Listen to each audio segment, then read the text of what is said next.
सावधान, यह वीडियो उन छात्रों के लिए बनाया गया है जिन्हें गुणनखंड करना नहीं आता है। यदि आपको भी गुणनखंड करना नहीं आता है तो वीडियो को पूरा जरूर देखना होगा। यदि बीच में वीडियो को छोड़कर जाना चाहते हो तो अभी वीडियो को तुरंत छोड़कर चले जाओ। मैं गारंटी लेता हूँ, यदि आप वीडियो को पूरा देखोगे तो आज के बाद आपकी गुणनखंड की समस्या हमेशा के लिए सॉल्व हो जाएगी। मैं इतनी आसानी से गुणनखंड आज आपको सिखा के मानूंगा। बस आपको पूरा देखना। मैं 2 क्वेश्चन सिखाऊंगा और दोनों क्वेश्चन यदि आप देख लेते हो तो आज के बाद हमेशा के लिए गुणनखंड की समस्या सॉल्व हो जाएगी और दूसरा कोई भी वीडियो नहीं देखना होगा। जैसे एग्जाम में कैसे आता है क्वेश्चन, कैसे रहता है, गुणनखंड ज्ञात कीजिए। जैसे 2x² प्लस 7x प्लस 6 का गुणनखंड ज्ञात करना है। घबराना नहीं है।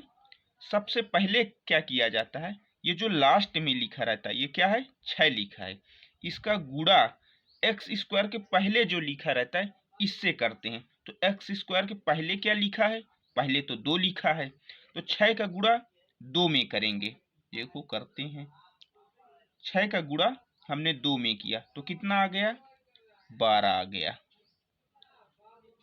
हमने अभी तक सिखाया क्या है कि जो लास्ट में लिखा रहता है उसका गुणा x² के पहले जो लिखा रहता है उसमें किया जाता है। x² के पहले 2 लिखा है तो 6 का गुणा 2 में किए हैं तो ये 12 आया है। मैंने अभी तक आपको इतना ही सिखाया है। अब क्या सिखाने वाला हूँ, ये जो 12 आया है, अब हमको ऐसी 2 संख्याएं खोजना होता है कि जोड़ने पे, गुणा करने पे हमको 2 संख्याएं खोजना है कि गुणा करने में 12 आ जाए और जोड़ें तो 7 आ जाए।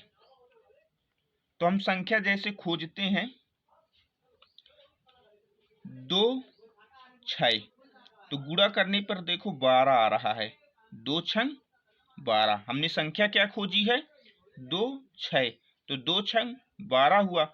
लेकिन जब इनको जोड़ते हैं 2 + 6 करते हैं तो 8 आ जाता है, जबकि आना कितना चाहिए, 7 आना चाहिए। इसलिए ये 2 और 6 संख्या सही नहीं है। फिर हमको कोई नई संख्या खोजना है, तो हम संख्या खोजते हैं 3 और 4। तो देखो 3 4 का गुणा करते हैं तो 12 जा रहा है, अब 3 4 को जोड़ते हैं तो 7 आ जाता है। देखो 3 + 4 करेंगे तो 7 भी आ रहा है। जोड़ गुणा करने में 12 आना चाहिए, जोड़ने में 7 आना चाहिए। हमने अभी तक क्या सिखाया कि गुणा करने में 12 आए, जोड़ने में 7 आना चाहिए। हमने संख्या देखी कि 2 6 हैं, तो 2 छंग 12 हो गया, 2 छंग कितना हुआ, 12 हुआ। गुणा करने में तो 12 आ गया, लेकिन जब इनको जोड़े ये संख्या को 2 और 6 को तो 8 आ गया, जबकि आना कितना चाहिए था, 7 आना चाहिए था। फिर हमने नई संख्या कोई खोजी। हमने नई संख्या क्या खोजी, 3 4, तो गुणा किए तो 3 चौक 12 आ गया, और जब इनको जोड़े तो 3 और 4 कितना होगा, 7 हो गया। अब कुछ छात्रों की समस्या ये है कि सर ऐसा कोई नियम बता दो कि ये खोजने खाजने वाला सिस्टम ही खत्म हो जाए हमेशा के लिए, कोई संख्या खोजना वोजना ना पड़े। हमको कोई ऐसा तरीका और नियम बता दो कि हम उससे हम जान लें कि ये वाली 2 संख्याएं हैं।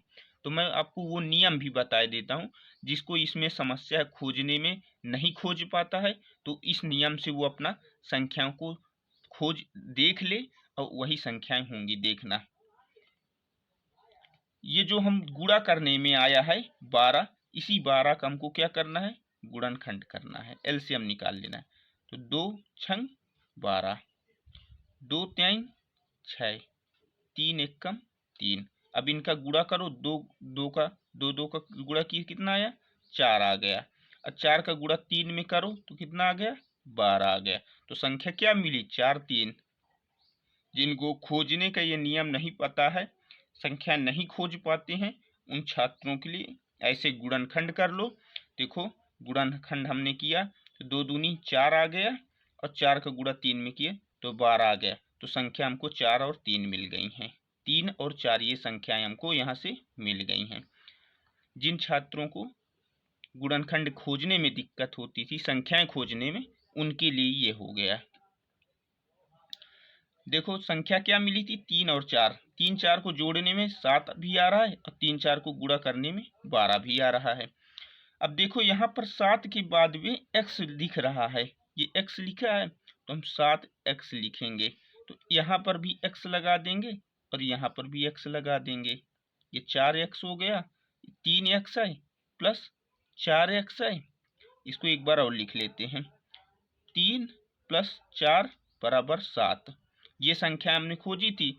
देखो यहाँ x है तो यह x यहाँ भी लगा देंगे, तो इधर भी x लगाएंगे और यहाँ भी x लगाएंगे। ठीक, तो अब क्या करना है, 2x² को लिख लेना है। 2x² को हमने लिख लिया, प्लस का चिन्ह लगा दिया। अब 7x के बराबर, देखो इसके बराबर इधर का पूरा ये है, तो 7x की जगह में इसको लिखा जा सकता है, क्योंकि बराबर है, कहीं ये लिखो कहीं ये लिखो, तो हम इसकी जगह में इसको लिख सकते हैं 7x की जगह में। तो ये जो 7x है उसकी जगह में हम इसको लिखेंगे 3x + 4x को। तो यहाँ लिख लेते हैं 3x + 4x प्लस ये 6 लिखा है तो 6 को उसी तरह लिख लेंगे। अब क्या करते हैं, जैसे 2x², जैसे 6a का मतलब क्या होता है, 6a का मतलब जानते हो क्या है, 6 × a है। ये बीच में चिन्ह देखो कोई नहीं लगा है, लेकिन इसका मतलब है कि बीच में गुणा का चिन्ह लगा है। 2a का मतलब क्या है, 2 × a है। वैसे यहाँ 2x² का मतलब क्या होगा, x² को क्या लिखा जा सकता है, x × x, x² को x × x लिखा जा सकता है। ठीक, तो 2x² को क्या लिखा जा सकता है, यदि यहाँ पर 2 बना होगा तो अब इसको लिखा जा सकता है, 2x² को क्या लिखा जा सकता है, 2 × x की जगह में x × x, ये लिखा जा सकता है। 2x² को 2 × x × x, तो इसकी जगह में हम लिख लेंगे 2 × x × x। मैंने अभी क्या समझाया है कि ये ABCD के अक्षर यदि किसी अंक के बाद आ रहे हैं, जैसे 6a है तो इसका मतलब है कि गुणा का चिन्ह लगा है बीच में। तो 3 के बाद ही x लगा है, इसका मतलब है कि इनके बीच में गुणा का चिन्ह है, तो 3 × x लिख सकते हो। ठीक, अब ये 4 है तो 4 की जगह क्या लिखा जा सकता है, 4 को देखो ऐसे लिखना है, गुणनखंड करना है 4 का, तो 2 दूनी 4, 2 1 2, तो 4 की जगह 2 × 2 लिखोगे, 4 की जगह 2 × 2। x का मतलब मैंने बताया ही कि बीच में कोई चिन्ह नहीं, मतलब गुणा का चिन्ह है। और x, 6 को क्या लिखना है, देख लो 6 को क्या लिखना है, 2 3 6, फिर 3 1 3, यानी 2 × 3 लिखना है, 2 × 3। इतना आपको समझ में आ गया होगा कि हमने इनका क्या किया है, विस्तार रूप में लिख दिए हैं, यानी फैलाव कैसे लिखा जाना है। जैसे x² है तो x² को क्या लिखा गया है, x × x लिखा गया है। यदि x³ होता तो एक x और हो जाता, यानी 3 बार लिखना है, लेकिन 2 बार था तो हमने 2 बार यहाँ पर लिख दिया। अब 1 2 3 4 क्या आ गए, 1 2 3 4, देखो प्लस के पहले 1 है, फिर इस प्लस के पहले 1 है, फिर इस प्लस के पहले 1 है, फिर इस प्लस के पहले 1 है, यानी 1 2 3 4, 4 भाग में हो गए। तो हमको अब जोड़ा बना लेना है, एक इसका जोड़ा, एक इसका जोड़ा। इतना तो समझ में आ गया होगा ना, हमने क्या किया है, जोड़ा बना लिया है, एक जोड़ा ये बन गया, एक जोड़ा ये बन गया। ठीक, अब हमको क्या करना है, एक जोड़ा ये और ये, इनमें जो कॉमन होगा यानी जो दोनों में होगा उसको बाहर निकाल लेना है, और जो बच जाएगा उसको कोष्टक के अंदर लिख देना है। मैंने क्या भी कहा, इसमें और इसमें जो दोनों में होगा उसको बाहर लिख लेना है, जो बच जाएगा उसको कोष्टक के अंदर लिख लेना है। देखो यहाँ 2 है लेकिन इसमें 2 नहीं है, ठीक। यहाँ x है, इसमें भी x है, ठीक। अब ये x है लेकिन अब इसमें x नहीं बचा है, तो x इसमें भी है, x इसमें भी है, तो x को बाहर लिख लेंगे। जो बच जाएगा उसको कोष्टक के अंदर लिखेंगे। तो बच क्या गया, 2 बचा है, x बचा है, तो 2x को लिख लेंगे। प्लस का चिन्ह लगाए, प्लस का चिन्ह लगा देंगे, ठीक। अब यहाँ पर क्या बचा था, x तो बाहर चला गया, ये 3 बचा, तो इस 3 को लिख देंगे। प्लस का चिन्ह लगाए, प्लस का चिन्ह लगा देंगे। अब ये जोड़ा जो बना है, एक ये और ये जो 2 जोड़े बने हैं, अब इसमें देखना है कि जो दोनों में होगा उसको बाहर लिख लेना है और जो बच जाएगा उसको कोष्टक के अंदर लिख लेना है। देखो 2 यहाँ है, 2 यहाँ भी है, तो 2 को बाहर लिख लेना है। तो बच क्या गया, अब देखो 2 यहाँ है, 2 यहाँ, सॉरी 2 यहाँ है, 2 यहाँ है, तो 2 को हमने बाहर लिख लिया, लेकिन ये 2 यहाँ है, अब इसमें 2 नहीं है, x इसमें है, देखिए x इसमें भी नहीं है, तो बच क्या गया, 2x बचा, तो 2x को लिख लेंगे। प्लस का चिन्ह, प्लस का चिन्ह लगा देंगे। इधर 2 तो बाहर आ गया, ये 3 बस बचा है, तो 3 को ऐसे लिख लेंगे। इसी को कहा जाता है कॉमन, यानी जो दोनों में होगा उसको बाहर लिख लिया जाता है, जो बच जाता है उसको कोष्टक के अंदर लिख लिया जाता है। अब 2x प्लस 3 यहाँ भी आ गया है, 2x प्लस 3 यहाँ भी आ गया है। इसका मतलब है कि हमने सवाल को सही सॉल्व किया है। यदि गलत, आप लोग यहाँ चेक कर लिया करो।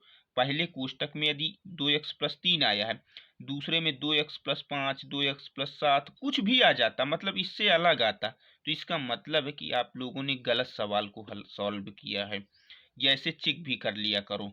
यहाँ पर देखो 2x प्लस 3 आया, यहाँ पर भी 2x प्लस 3 है। पहले वाले में जो आई वही दूसरे वाले में आना चाहिए। यदि आपके करते समय दूसरे वाले कोष्टक में कोई और संख्या आ जाती है, वो जो पहले वाले में आई है वही दूसरे वाले में नहीं आई है, तो इसका मतलब है कि आप लोगों ने गलत किया है, ठीक। अब देखो इस प्लस के पहले एक ये हो गया पूरा, इस प्लस के बाद एक ये पूरा हो गया, ठीक, 2 है। अब इनमें कॉमन देखेंगे, यानी जो दोनों में होगा, इसमें और इसमें दोनों में होगा, उसको एक कोष्टक में लिख लेंगे, जो बच जाएगा उसको एक कोष्टक में लिख लेंगे। तो देखो इसमें और इसमें जो दोनों में हो, तो दोनों में देखो क्या है, 2x प्लस 3 यहाँ भी कोष्टक के अंदर है, 2x प्लस 3 यहाँ भी कोष्टक के अंदर है, तो 2x प्लस 3 को लिख लेंगे बाहर। 2x प्लस 3 यहाँ भी था, 2x प्लस 3 यहाँ भी था, तो हमने बाहर लिख लिया। तो अब जो बचेगा उसको यहाँ पर कोष्टक में लिख लेंगे। तो यहाँ क्या बचा, 2x प्लस 3 तो ये आ गया, x बस बचा था तो x यहाँ लिख लिया। प्लस यहाँ क्या बचा, 2x प्लस 3 ये आ गया, तो प्लस प्लस 2 बस बचा था, तो प्लस 2। तो आ क्या गया, 2x प्लस 3 एक में आ गया, x प्लस 2 एक में आ गया। अब कहीं आप क्वेश्चन में ये x प्लस 2 पहले लिखा है, x प्लस 2 ये बाद में लिखा है, तो आपको घबराना नहीं है, दोनों का मतलब एक ही होता है। कहीं इसको पहले लिख दो x प्लस 2, अब हम यहाँ पर पहले लिखे दे रहे हैं, 2x प्लस 3 इसको हम क्या किए, बाद में लिख दिए। दोनों का मतलब एक ही है। आप घबरा जाओ कि सर इसमें तो हमारे में बाद में आया है x प्लस 2, क्वेश्चन कहीं पर x प्लस 2 पहले लिखा है, दोनों का मतलब एक ही होता है। कहीं इसको पहले लिख दो, कहीं इसको बाद में लिख दो। कहीं देखो हमने इसको बाद में लिखा था, पहले यहाँ लिख दिया, ये पहले लिखा था बाद में लिख दिए। इन दोनों का मतलब क्या होता है, एक ही होता है। यही क्या है, आंसर है इसका, ठीक। एक बात और याद रखना, कुछ छात्र यहाँ पर प्लस माइनस का चिन्ह लगा देते हैं, यहाँ पर कोई चिन्ह इनके बीच में नहीं होता है, और जब कोई चिन्ह नहीं होता तो गुणा का चिन्ह माना जाता है, लेकिन लिखा नहीं जाता है, ठीक।